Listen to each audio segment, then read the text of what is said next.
India didn't bow to tariffs, so Trump targeted students instead. The new 5% rule. It was late at night in Washington when an unusual buzz filled the White House. Journalists were suddenly summoned, and from President Donald Trump's office came a new memo. The air outside was cold, but this single sheet of paper sent shockwaves across thousands of Indian households. It wasn't an ordinary administrative notice. It was a decision that would directly impact the future of countless Indian students. When tariffs and trade threats failed to bend India, Trump chose a new front, a strike on Indian students. The memo stated that American universities could now admit only 15% international students in their graduate programs, and from any single country, only 5%. At first glance, the rule seemed routine, but its implications were deep and devastating, because the first to hit this 5% wall would be Indian students. These same young dreamers who have long aspired to study in America's top universities, investing their life savings, their parents' hopes, and their futures in that education. The Trump administration justified this move as a measure for academic excellence balance. But in reality, it felt less like balance and more like punishment. Punishment for a country that refused to bow under US tariff pressure. Recently, India had held firm, refusing to alter its trade policies despite American demands. It continued buying oil from Russia, defended its own trade interests, and stood by the principle of mutual benefit. Perhaps this new rule was Washington's way of striking back, not at India's government, but at its students. Just imagine, thousands of Indian students burning the midnight oil for GRE, TOEFL, or SAT exams suddenly learning that their applications might not even be considered, that only 5% slots remain for their entire country. For many, the dream of studying in the United States, a dream nurtured for years, now begins to fade into uncertainty.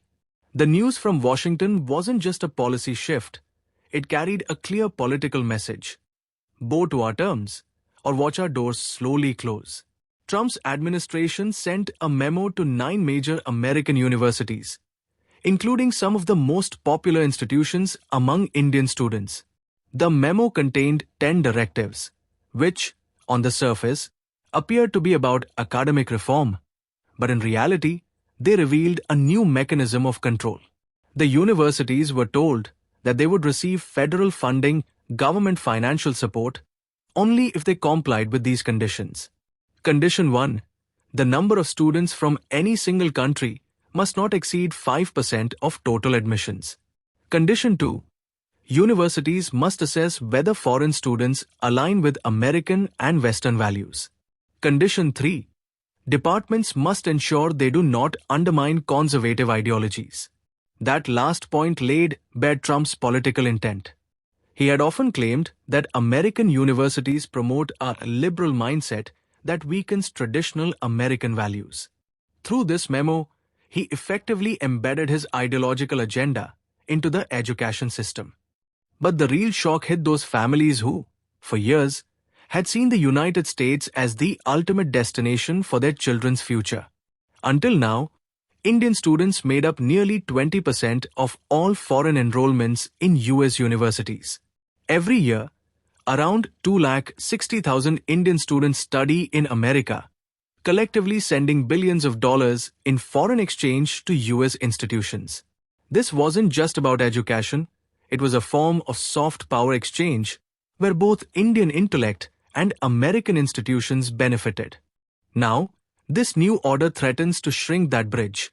Prestigious universities like NYU, Carnegie Mellon, Stanford, and Purdue, once filled with vibrant Indian talent, will now have to slash their intake quotas each admission season. It's a strange irony. On one hand, American technology giants continue to rely heavily on Indian expertise and innovation. On the other, the very same nation's president is building barriers that block the next generation of that talent from entering. But Trump's move wasn't sudden. It was the result of months of careful strategy. When he imposed a 50% tariff on Indian goods, India refused to bend. New Delhi's message was firm. We want equality in trade, not submission. And when trade pressure didn't work, Trump turned to a different battlefield, education. He knew that India's true strength lies in its youth. And if fear could be planted in their dreams, perhaps policies would eventually shift. The rest of the memo sent shockwaves through the education world. Universities were ordered to make admission data public, including every student's GPA, test scores, race, gender, and nationality. It was surveillance presented as transparency. It also mandated that every student must take the SAT exam so that no domestic or foreign student receives any special advantage. Another clause required universities to freeze tuition fees for 5 years, cutting off income for institutions that relied on higher foreign student fees. And the most controversial rule, institutions with endowments over $20 million per student must waive tuition fees for hard science programs. This meant funds would be redirected, and the path for foreign students would become even more difficult. These changes would hit Indian students the hardest, not only because they form the largest foreign student community in the US, but also because they dominate fields like technology and science. An Indian student told the Wall Street Journal, "I worked for 4 years to get into MIT. Now I'm afraid my country's quota is already full, and I'll be rejected just because I'm from India."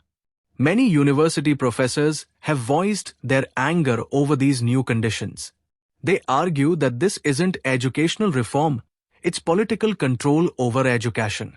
One American dean remarked, "If we start deciding that no country can send more than 5% of its students, then we won't be global universities anymore.